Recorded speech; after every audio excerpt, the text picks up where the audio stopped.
Alarms scream through the corridor before I even open my eyes. Red light floods my quarters. My hands are moving before my brain catches up, pulling on my flight suit, grabbing my helmet, running. The ship shakes under my feet. Not from an attack yet. From power surging through every system as we prepare for what is coming. My name is Daniel Grant, tactical officer aboard the warship Kestrel. 6 months ago, I would have told you this day would never come. 6 months ago, an alien coalition called the Vantori sent us a message that changed everything. They told us to abandon our colonies at the edge of known space or be erased. They called us fragile. They called us short-lived insects who built machines because our bodies were too weak to survive without them. They laughed when our ambassador tried to negotiate. One of their commanders said humans were a joke that evolution forgot to finish. I remember watching that broadcast in the mess hall with my crew. Nobody laughed back. Nobody argued. We just went quiet. And that quiet was more dangerous than any threat. Now their fleet is here. I reach the bridge, and the view screen shows it all. Hundreds of alien warships spread across open space, like a wall of dark metal and light. Their formation is perfect, too perfect. Every ship in exact position, every movement calculated by their central command intelligence. They fight like a machine because they believe unity means strength. Captain Elena Ward stands at the center of the bridge, arms crossed, eyes locked on the screen. She does not look afraid. She looks like she has been waiting for this moment her whole life. "Status," she says without turning around. "All systems online," I answer. "Weapons charged, shields at maximum, crew ready." "Good," she says, "because they are not." A voice crackles through our communication system. It belongs to Overcommander Threll, leader of the Vantori fleet. His voice is calm, almost bored, like he is speaking to children who wandered too far from home. "Human vessel," he says, "surrender your position and your colony worlds. We have brought 400 ships. You have one. This is not a battle. This is a formality." Elena leans toward the comm panel. "One ship is exactly what you should be afraid of," she says, and cuts the channel. I feel my heart pounding, but not from fear, from something sharper. Focus. The Kestrel is not like other warships. It took years to build, using technology gathered from a dozen worlds, blended with human engineering that nobody outside this crew has ever seen in action. Our hull adapts to incoming damage, shifting its structure to absorb and redirect force. Our weapons are not built to overpower enemy shields directly. They are built to break patterns, to strike at the exact seams where alien technology depends on perfect coordination. The Vantori do not know this yet. To them, we are still just a single ship facing an armada. That is exactly what we want them to think. The first wave of enemy fighters launches, hundreds of small craft breaking off from the main fleet in tight formation, arrows aimed straight at us. "Hold," Elena says. My hands rest over the weapons controls. Every instinct screams to fire now, but I trust her. She has run 1,000 simulations for this exact moment. The fighters close the distance. 3,000 kilometers, 2,000, 1,000. "Now," she says. I do not fire in a straight line like they expect. Instead, our ship releases a spread of small drones that scatter through their formation, each one emitting a false energy signature that mimics a much larger weapon system. The Vantori fighters break apart in confusion, some pulling back, others colliding with each other, trying to avoid a threat that does not actually exist yet. In that chaos, I fire the real shot. A single concentrated beam cuts through 12 fighters in one line before they even understand what happened.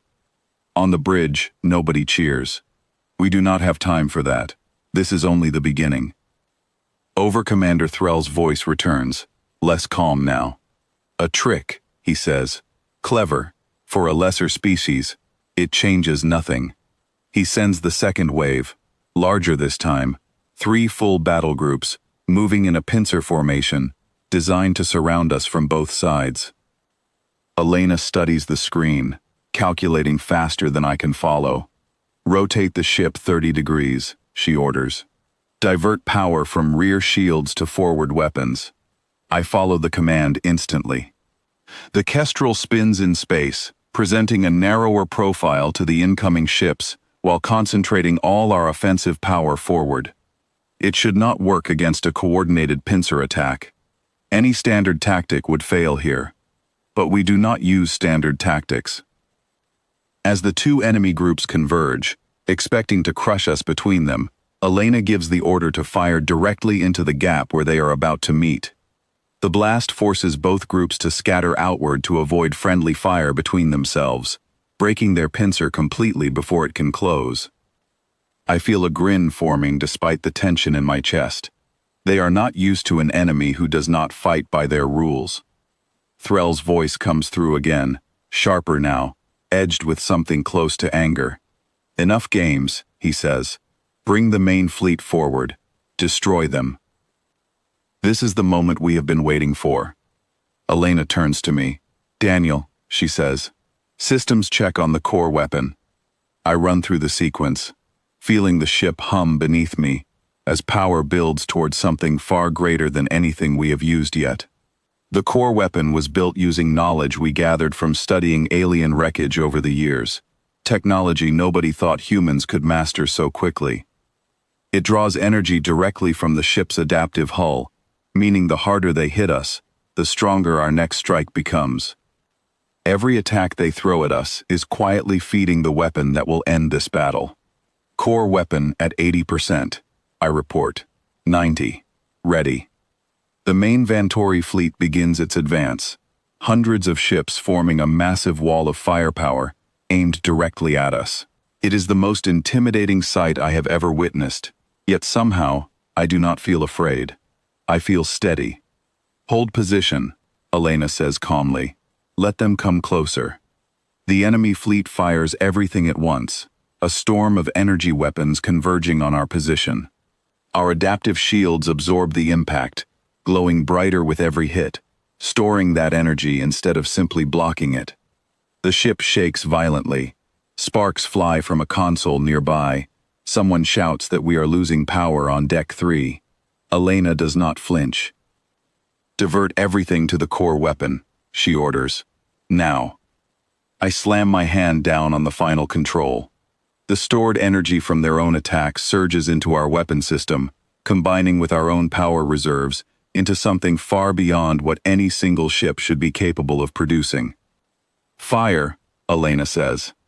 The Kestrel releases a wave of concentrated energy, unlike anything the Vantori have ever seen, a beam that splits into dozens of smaller strikes the instant it leaves our ship, each one locking onto a different enemy vessel across their entire formation. I watch on the screen as one after another, their ships lose power, their shields collapse, their weapons go silent. It does not look like violence. It looks like a wildfire moving through dry grass, quiet and unstoppable. Within minutes, more than half of their fleet drifts lifeless in space, their systems completely disabled. Threll's voice returns one final time, no longer calm, no longer confident. This is impossible, he says. One ship cannot defeat an entire fleet. Elena steps closer to the comm panel, her voice steady and clear. You called us weak because we did not fight the way you expected, she says. You mistook patience for fear. You mistook adaptation for weakness. That mistake just cost you everything. The remaining Vantori ships begin retreating, breaking formation entirely, scattering in every direction as they abandon the battle. I sit back in my chair, my hands finally steady, my breathing slow. Around me, the bridge crew stays quiet, watching the wreckage of what was once an unstoppable armada. Elena finally allows herself a small breath of relief. Send a message to command, she says. Tell them the colonies are safe. Tell them the Vantori fleet has been neutralized. I nod and begin typing the report, but my mind is somewhere else, replaying everything that just happened. For years, Species across the galaxy dismissed humanity as weak, simply because we did not look like warriors, because our bodies were fragile compared to theirs, because we needed machines to survive in space. But today proved something different. Our strength was never in our bodies. It was in our minds, our creativity, our refusal to give up, even when the odds seemed impossible. As the wreckage of the Vantori fleet drifts silently outside our view screen, I understand that this moment will be remembered for generations. Not because we destroyed an enemy, but because we proved a point that no one in the galaxy expected humanity to prove. They called us weak because we did not fight like them. They never stopped to ask why we did not need to. The bridge lights shift from red back to a calm blue as the ship stabilizes. Elena finally sits down, exhaling slowly, and for the first time since this battle began, I see her shoulders relax. "We did it," someone whispers from the back of the bridge. I look out at the stars, calm and endless beyond the drifting wreckage, and I know this is only the beginning of a new chapter for humanity among the stars.